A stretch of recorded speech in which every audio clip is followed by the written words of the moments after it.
Am I the jerk for asking my parents not to include my sibling's mother-in-law when meeting my fiancé's parents for the first time? My future in-laws traveled to my parents' town to meet them. It was my parents' first time meeting my future in-laws. It will probably be the only time they get to spend together before we get married next year. It was very important to me that they spend what little time they had together getting to know each other deeply. As context, my fiancé's in-laws spend most of their time in Asia. My fiancé and I are on the west coast of the USA. My parents are on the east coast, along with my sibling and their in-laws' family, whom my parents see regularly. The night before they were going to meet, my dad mentioned to me that my sibling's mother-in-law would be there at the meeting the following day. My sibling's mother-in-law is very talkative, to the point where my mom has complained to me about it. After learning this, I texted my mom and dad, "Hey guys, honestly, I'm kind of bummed that it won't be just you and Edgy Fiancé's parents tomorrow, i.e., that you sibling's mother-in-law will be there. I feel like that will meaningfully impact your ability to connect with each other. I think the time is precious, and that your relationship with them is 1/1,000,000th the importance of their relationship with sibling's mother-in-law." After this, my dad called me and I clarified my concerns.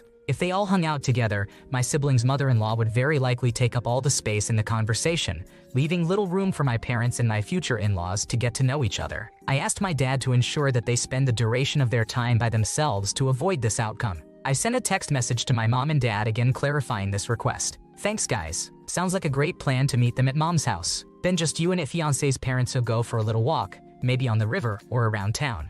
And then go to lunch somewhere where you can have more undivided quality time and meaningful connection." I got text message replies back the morning of the meeting. "Oh Gad, okay, we got this. All will be good, don't worry, and we are excited. Mom, please don't worry. We will make sure we give them our undivided attention. I will make it clear to all how this is about us meeting your future in-laws for the first time." And then a few hours later, they sent us a photo of everyone having a meal together, including my sibling's mother-in-law. I felt upset on multiple levels. Firstly, there was thoughtlessness around the importance of this visit and how to make it as meaningful as possible. Secondly, there was obviously not understanding or respecting my concerns around having my sibling's mother-in-law there for the bulk of their meeting after I voiced them, and going through with having her there despite my explicit request that they not do that. So I told them that, and it clearly made them feel sad to hear it. I don't know if I'm being unreasonable or how a reasonable person would have reacted in my position. What do you think, Reddit? Am I the asshole?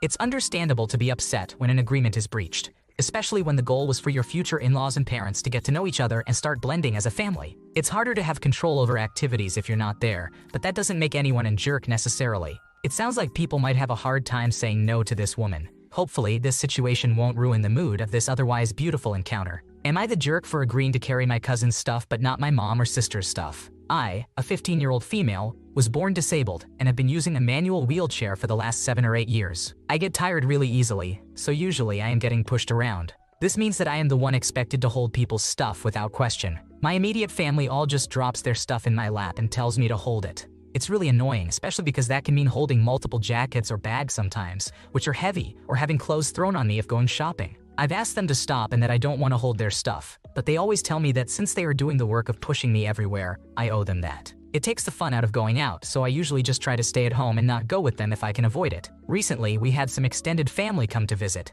One of my older cousins, a 40-year-old female, she is my mother's cousin technically, but they grew up together, came, and she wanted to go out and see what our town had to offer. There's not much, but there is a bike trail that is kind of nice, and my cousin offered to push me because she doesn't get to spend as much time with me as she does with others. She asked me to hold her bag and her water, and I said okay. My mother was annoyed though and was like, "Why do you complain when you hold our stuff but not hers?" I just told her it was because she asked nicely. Then my sister, a 17-year-old female, decided to ask me if I would hold her things too, and my mother immediately after, and I told them both. No, neither of them were pushing me, and also my mother was just complaining about me, so why would I? It's not like either of them cared in the past when I asked them to not just throw things on me either. My sister understood, but my mother got really upset with me for being petty and rude, especially in front of other family, especially since she did ask too. She also since then told me she thinks that I just wanted to make her look bad in front of family, and that she doesn't know what I have against her for complaining about holding her stuff in the past if I don't actually mind holding things that much. Your actions don't make you a jerk. You're a person, not a cart. You don't owe them anything when they push you. It's literally their job as parents to help you when you're tired. Good for you for laying out your boundaries. Being pushed around because you need help isn't a transactional thing. Am I the jerk for refusing to financially support my pregnant child and their family? Let me give some history on my daughter and her life to explain why we're in this position. My daughter was 18 when she told me she wanted to marry her boyfriend of a year. My husband and I, both in our 60s currently, did not want to see her get married so young. We advised them to wait and keep dating, to live life a little first. His family had the same response. To show us all they could do it, they got married at the courthouse with just some of their friends as witnesses. Once they were married, my husband and I tried to be supportive without getting in the way. They were so young, but also old enough to make decisions for themselves, and we did not want to be those parents who step in and make things worse again. The marriage was doomed from the start, but they had 2 children together. My grandson Indigo, now 12 years old, was born first. He was followed by my granddaughter Sky, now 11 years old. My grandchildren were loved, but their parents were not happy together. Their father was not a good husband to my daughter, but he was an excellent father. My daughter was not a good wife to their father, but she was a good mother. He died a few days before my granddaughter's 5th birthday. My daughter found love quickly afterward and married her current husband even faster than her first. From the time they said I do, my daughter and her husband have spent tens of thousands trying to make my grandchildren his. They went to court for him to adopt them, but the judge asked to speak with the children and said no after their meeting. They appealed the decision and lost again. They paid thousands for a therapist to speak in court about the benefit of adopting for the kids. The court assigned their own therapist and denied the request again. The only real break from this was when the courts were only handling emergency hearings, and adoption requests were delayed due to the pandemic. Once they could, they were back at it. My husband and I asked why our daughter didn't wait to allow the kids the choice, but she wouldn't hear of it. They borrowed money to pay for these therapists, lawyers, and court fees. Each time the request to adopt was denied by a judge. Now my daughter is pregnant by her husband, and they do not have the money they once did. It all went to the many failed attempts to adopt my grandchildren. My daughter turned to us, my husband and myself, about a month ago, and shared how tight their finances are and asked for our help financially. My husband and I told her we would discuss it, but we are on the same page. We do not feel we should help. We feel like doing so will allow our daughter and her husband to continue this pointless adoption pursuit and is not in the best interest of the family. My daughter was furious when we told her no. She asked how we can turn our backs on family. She has said we are clearly not fit to be parents or grandparents. Am I the asshole? You did nothing improper. It's concerning how much money has been sunk into this adoption attempt, especially when the children clearly don't want it. Why force something like this on kids who might feel no one can replace their biological father? The court is clearly tired of these repeated attempts, and it's just burning money at this point. Maybe it's time to respect the kids' wishes and stop trying to force a legal change they don't want. Am I the jerk for telling my sister and her partner that their trip doesn't matter? My sister, who is 20 years old, and her boyfriend, who is 21 years old, had a week-long trip planned to a city about a 5-hour drive away. Tragically, 2 weeks before they were about to leave, our cousin, who was 27 years old, died in an accident. We were all very shocked and saddened by this, but my sister's boyfriend's first genuine reaction was, "I hope this doesn't ruin our trip." My sister and I are not incredibly close, so I invited her out to lunch after flying in. When I picked her up for lunch, her boyfriend also got in the car. Even though I had not invited him and wanted to just spend time with my sister, I did not say anything as I didn't want to cause issues. Both of them then sat in the back while I drove. On the drive, my sister's boyfriend was complaining about how my mom wasn't telling them when the funeral is. Since the death was an accident, the body had not been released. While we had a date for the funeral in mind, he does know this date. No one could confirm until investigators released the body. I explained this to him and said that my mom has no control over this. He demanded he needed to know when the funeral was so that they could know whether or not they had to cancel the trip. He claimed that everyone is acting like their trip doesn't matter right now. I again said that we just don't know and that no one is trying to hide anything. I said that frankly, their trip doesn't matter right now as there are more important things like an unexpected death to focus on. I said that if he was this concerned, maybe they should reschedule the trip to be safe. They are staying with a friend and would not lose any money if they did this. He scoffed and said that he can't just expect the friend, who they are staying with, to be available at the drop of a hat. He said that I don't understand how important this trip was to them. I said that I'm sorry that things are up in the air, but life happens. We then got to lunch, where I paid. I was not thanked by my sister or her boyfriend. Now they are calling me an asshole for not taking their trip seriously, and they are demanding that my parents pay for a hotel if they have to reschedule. Am I the asshole?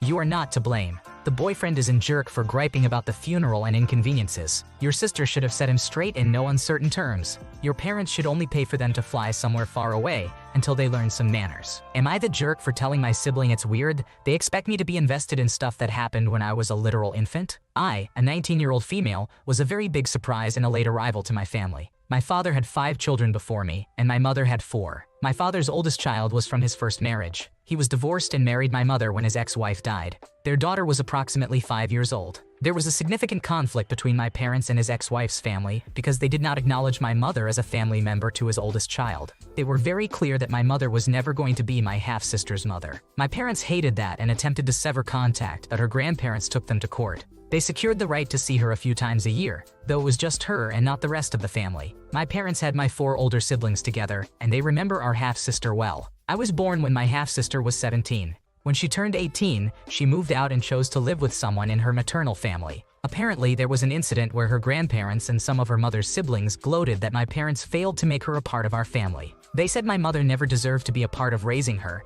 and that my siblings and I would never be her family. My father said they actually said my siblings and I shouldn't exist. I think he might have said that to make the whole thing worse because he sometimes forgets that detail. There was a choice given to his daughter, us or them. She chose them. I don't remember her. I never really met her unless you count me at 5 months old. My siblings all remember her. My family always expected her to come back to us. My siblings reached out to her over the years and got rejected. My father found out he was a grandfather and cried when he realized he'd never meet her children. They've always told me about her and the situation. They vent and bring it up a lot. I always let them. For about 3 years now, they have tried to bring me into the conversation, but I have nothing to say. This woman is a stranger to me, and it doesn't sound like that will ever change. I'm okay with that. Yesterday, my family and I were having a birthday lunch for one of my siblings. The topic of my father's daughter and her family came up. I was teased for never saying anything, and then asked why I never seemed to care. I told them it's weird that they expect me to be invested in stuff that happened when I was a literal infant.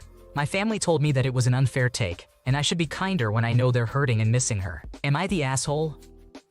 You behaved properly. The rest of the family is being insensitive by trying to make someone feel bad for not having strong feelings about a stranger. It's completely fair to acknowledge that while the situation may be unfortunate, there's no emotional investment in it. Just do your best to manage until a more independent living situation is possible. Am I the jerk for having my wedding on a day when my friend can't take off work? My fiancé and I are throwing together a small wedding in our backyard that is set for 6 weeks from now. We've been engaged for over a year now and have a daughter, so we figured it's time. We're not into the whole production that some bigger weddings can become, so we're trying to keep things extremely casual. As a result, we've been texting and calling people to invite them in lieu of the more traditional paper invites. I texted a friend of mine with the date and time, telling her that we would love to have her attend our little gathering if she could make it.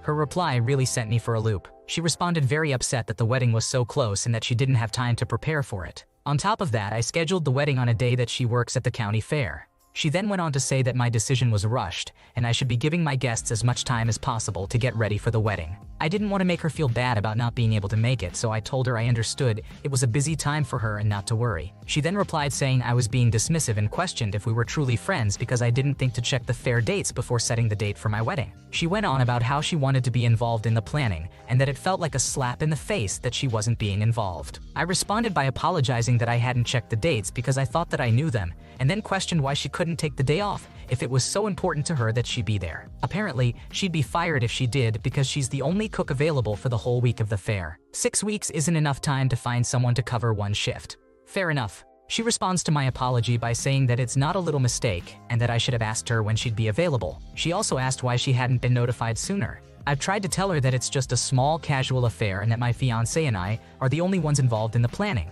I've tried apologizing, but she just doesn't want to hear it. And at this point, I'm annoyed that she seems hell-bent on making my wedding about her and her needs. I have disengaged from the conversation, but it's still haunting me, so I need to know, am I the asshole? Trying to coordinate a day that works for an entire group of people is tough. It's not surprising that you have a guest with a conflict. Blaming you and questioning your friendship because of it is going overboard. You didn't schedule your wedding specifically to spite her, so you are not in the wrong here. Thanks for watching. When you subscribe, make sure to hit the bell to turn on notifications so you never miss a video. To finish listening to all the stories, check out the playlist in the description.